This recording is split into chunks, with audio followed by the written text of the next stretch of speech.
국민TV 라디오 정오종합뉴스. 미국 뉴욕타임스가 미 연준이 양적 완화를 축소하면 거품이 터지면서 큰 타격을 받을 국가들로 인도와 브라질, 터키 외에 한국을 꼽아 충격을 안겨주고 있는 가운데 코스피 지수가 급락해 시장 불안감이 커지고 있습니다. 권은희 전 수서경찰서 수사과장에 대해 경찰 지휘부가 인사불이익을 검토하고 있는 것으로 알려져 파장이 예상됩니다. 국가정보원 대선 개입을 수사 중인 검찰이 지난 4월 말 법원에서 압수수색 영장을 발부받고 국정원을 압수수색할 때 남재준 국정원장의 반대로 국정원 메인 서버를 압수수색하지 못한 것으로 알려졌습니다. 김한길 민주당 대표는 오늘 천막 칠 때 미리 장기전을 각오했다며 새누리당의 장외투쟁 철회 요구를 일축했습니다. 고 노무현 대통령을 비하한 일베의 자료를 활용한 20일 SBS 8시 뉴스 방송 사고와 관련해 SBS는 단순 실수라고 해명했으나 민주당은 해명의 의혹을 제기하는 등 파문은 쉽게 가라앉지 않고 있습니다. 이상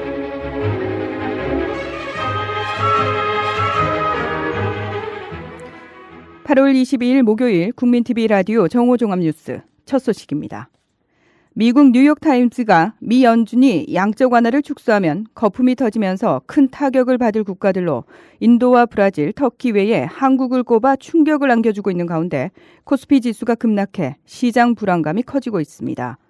인도와 브라질, 터키는 이미 외국인 자금 이탈로 주가, 환율, 채권값이 동반 폭락하면서 디폴트가 우려되는 국가들로 한국 역시 이들과 마찬가지 위기에 직면할 가능성이 크다는 경고로 해석됩니다.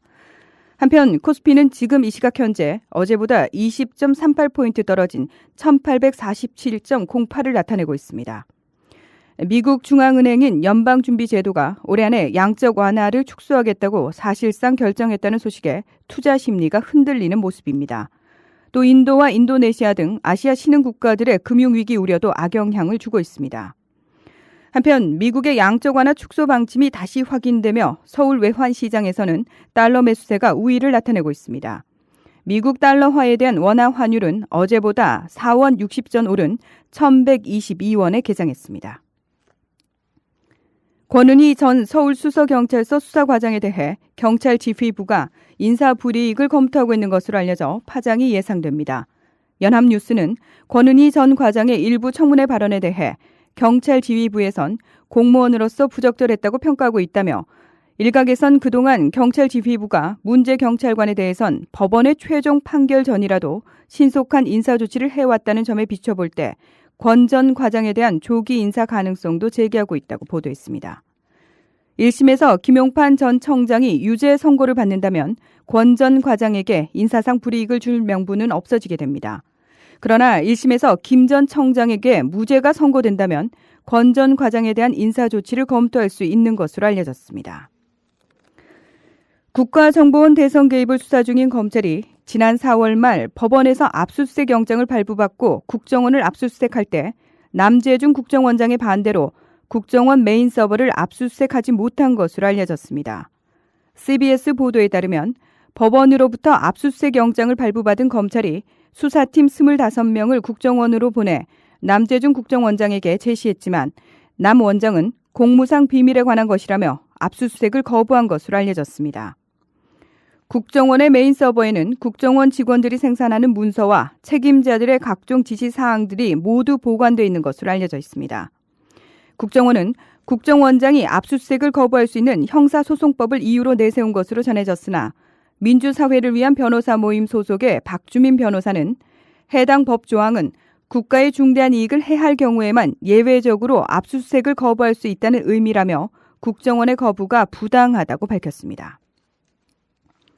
김한길 민주당 대표는 오늘 천막 칠 때 미리 장기전을 각오했다며 새누리당의 장외투쟁 철회 요구를 일축했습니다. 김 대표는 오늘 오전 국회에서 열린 의원총회에서 병행투쟁이 천막투쟁을 접는다거나 약화시켜서는 안 된다. 시간이 양분되는 만큼 천막의 강도를 높일 필요가 있어 구체적으로 검토하고 있다고 말했습니다. 고 노무현 대통령을 비하한 일베의 자료를 사용한 20일 SBS 8시 뉴스 방송사고와 관련해 SBS는 단순 실수라고 해명했으나 민주당은 해명의 의혹을 제기하는 등 파문은 쉽게 가라앉지 않고 있습니다. 김성준 SBS 8시 뉴스 앵커는 어제 클로징 멘트에서 일베가 작성한 고 노무현 전 대통령 비하 합성 이미지를 내보내는 대형 방송 사고를 낸 것과 관련해 진실을 추구해야 할 뉴스가 실수로 저급하고 비틀린 정보를 전파했습니다라고 사과했습니다. 김성준 앵커의 발언입니다. 진실을 추구해야 할 뉴스가 실수로 저급하고 비틀린 정보를 전파했습니다. 제대로 고치겠습니다. 사과문 한번 읽고 다 됐다고 외면하지는 않을 겁니다. SBS 뉴스를 지켜보는 시선들을 두려움으로 대하겠습니다. 그러나 민주당은 적어도 SBS 보도국 차원에서 이번 일을 고의로 한 것이라고 생각하지는 않는다면서도 주요한 뉴스를 생산하면서 인터넷에 떠도는 그래픽을 그대로 자료 화면으로 사용하게 된 것이 단순한 실수라고 설명될 수는 없을 것이고 따라서 방송 사고에 대한 철저한 진상조사와 책임자 징계가 선행돼야 한다고 밝혔습니다. 박범계 민주당 의원은 새누리당의 네이버 규제 추진과 관련해 현재 연합뉴스라든지 또는 진보적, 중도적 언론들이 그나마 길을 피고 있는 현재의 뉴스 소비 구조에 타격을 입히려는 일종의 쓰리쿠션 방식이라고 주장했습니다. 박범계 의원은 오늘 CBS 라디오에 출연해 시장 내부적인 경쟁과 새로운 혁신의 방법을 통해서 이러한 시장 지배적 지위가 교정되고 수정돼야지 이렇게 정치권의 외부에서 시장을 개입하고 거기다 메스를 가하는 건 일종의 제2의 언론 장악 음모라고 주장했습니다. 박범계 의원의 말입니다. 그 네이버 규제법은 물론 직접적으로 조중 등을 어디다 집어넣고 하는 것을 그런 법안은 아닙니다. 예, 뉴스는 건드리지 않는다 얘기를 했습니다. 예, 검색과 모방 서비스를 건드리는데 예. 당구로 치면 일종의 쓰리쿠션입니다. 그게 무슨 말씀이세요? 네이버의 수익 구조를 창출하는 가장 중요한 것이 이제 소위 검색 서비스와 모방 서비스인데요. 그렇죠. 이것을 침으로써, 즉 네이버의 이것에 막대한 공격을 함으로써 네이버가 위축되고 네이버 스스로 지금 조중동이 요구하는 소위 뉴스 콘텐츠의 유료화, 예. 이 방식을 받게 함으로써 궁극적으로는 일종의 네이버 뉴스 시장을 위축시키는, 그래서 현재 연합이라든지 또는 진보적, 중도적 언론들이 그나마 길을 피고 있는 현재의 뉴스 소비 구조에 타격을 입히려는 이러한 일종의 쓰리쿠션 방식이라고 저는 보여집니다. 정부 여당이 전력 대란을 막기 위해서라는 명분 아래 주택용 전기요금 인상이 뒤따를 원가 연동제를 도입키로 하면서 원가 이하로 공급하고 있는 산업용 전기요금은 손대지 않기로 해 국민적 반발을 예고했습니다. 새누리당 에너지특위는 어제 국회에서 한진현 산업통상자원부 2차관이 참석한 가운데 당정 회의를 열고 연료비의 변동이 요금에 자동 반영되는 연료비 연동제 시행과 현행 6단계로 돼 있는 주택용 전기요금 누진제의 3단계 축소, 원전비리 처벌 강화 등에 합의했습니다. 야권은 원가 이하로 공급하는 까닭에 전력 대란의 주범으로 꼽히는 산업용 전기요금 할인 제도는 이번에 애당초 손도 대지 않았다며 문제 삼고 있습니다. 아울러 전기요금 누진제 역시 전기요금 폭탄을 없애겠다고는 하나 결국 부자요금 감소라며 의미를 축소했습니다. 오늘 국민TV 라디오 서영석의 타임라인에 출연한 김재남 정의당 의원의 말입니다. 그러니까 실제로 지금 현재 우리는 이제 누진제가 6단계로 돼 있다 보니까 100kW 이하로 쓰시는 우리 이제 시민들하고 500kW 이상을 쓰는 분들하고는 이제 그 구간차가 11배 가격 차이가 나는 것은 사실입니다. 근데 저는 이제 여기서 되게 잘 봐야 될 것은 이번에 새누리당이 200에서 600kW 사이를 쓰고 있는 국민들에게는 단일 요금을 적용해서 아까 말씀드린 구간을 3단계 축소하겠다는 거거든요. 근데 한번 생각해보세요. 200하고 600은요, 3배 차이입니다. 그리고 우리나라 국민들 중에 평균적으로는 300에서 350kW를 쓰고 있기 때문에 600kW, 500kW를 쓰는 분들은 아주 일부에 불과합니다.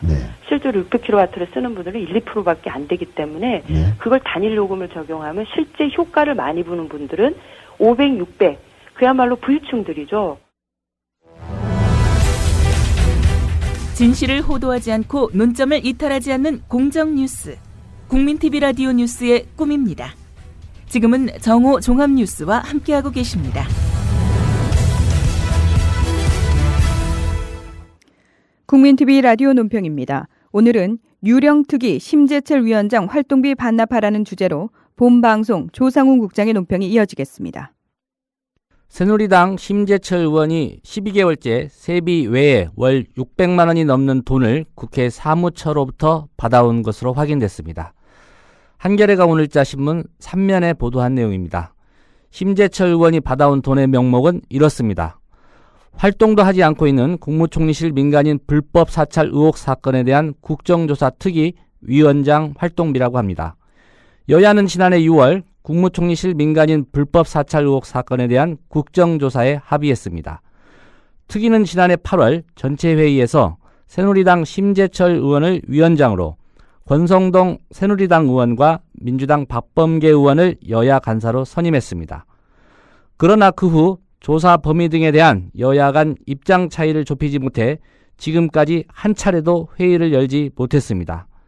상황이 이런데도 특위위원장인 심재철 의원은 지난해 9월부터 올해 8월까지 매달 600여만 원의 위원장 활동비를 꼬박꼬박 받아왔다고 합니다. 심재철 의원실 관계자는 22일 사실 여부를 묻자 매월 15일 심재철 의원 세비 계좌로 입금이 되고 있고 금액은 600여만 원이 맞다며 개인적인 의견이지만 특위가 활동을 안 하게 되면 반납하거나 사회단체라도 기부할 것으로 안다고 말했습니다. 국회 사무처 관계자는 심재철 위원장에게 직급 보조비를 지급하고 있는 것은 맞지만 구체적인 금액은 공개할 수 없고 정보 공개 청구를 하면 공개 여부를 판단해 보겠다고 밝혔습니다. 특히 여야 간사나 위원들에게는 별도의 수당이나 활동비를 지급하지 않는다고 합니다. 심재철 의원의 유령특위위원장 활동비 수령은 올 4월에도 한 차례 문제된 적이 있다고 합니다.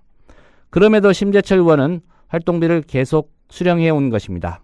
국회 사무처는 특위 활동이 공식적으로 종료되지 않는 한 위원장 활동비를 지급할 수밖에 없다는 입장입니다. 심재철 의원에게 지급된 위원장 활동비는 국민이 낸 세금입니다. 심재철 의원에게 묻습니다. 그리고 요구합니다. 그동안 불법 사찰 국정조사 특위위원장으로서 어떤 활동을 해왔습니까? 딱히 관련된 활동을 한 적이 없다면 지금까지 받아간 특위위원장 활동비를 반납하기 바랍니다. 새누리당과 민주당은 불법 사찰 국정조사를 할 것인지 말 것인지 신속히 협의해 그 결과를 국민에게 알려야 합니다. 정파의 이해관계 때문에 1년 넘도록 국정조사 특위를 방치하고 있는 것은 직무유기나 다름없습니다. 국민TV 라디오 논평이었습니다. 날씨입니다. 오늘은 전국에 구름이 많은 가운데 내륙 지역에서는 늦은 오후까지 가끔 소나기가 오는 곳이 있겠습니다. 남해안과 제주도는 낮까지 가끔 비가 오는 곳이 있겠고 서울, 경기와 강원도는 차차 흐려져 밤부터 비가 내리겠습니다. 특히 중부지방에는 오늘 늦은 밤부터 내일 오전 사이에 천둥, 번개를 동반한 시간당 50mm 이상의 강한 비가 오는 곳이 있겠습니다. 오늘 낮 최고 기온은 서울 32도, 대구 33도 등 전국이 30도에서 35도로 어제와 비슷하겠습니다. 서울 지역 현재 기온 30.6도입니다. 국민TV 라디오 정오 종합뉴스를 마칩니다. 문희정이었습니다.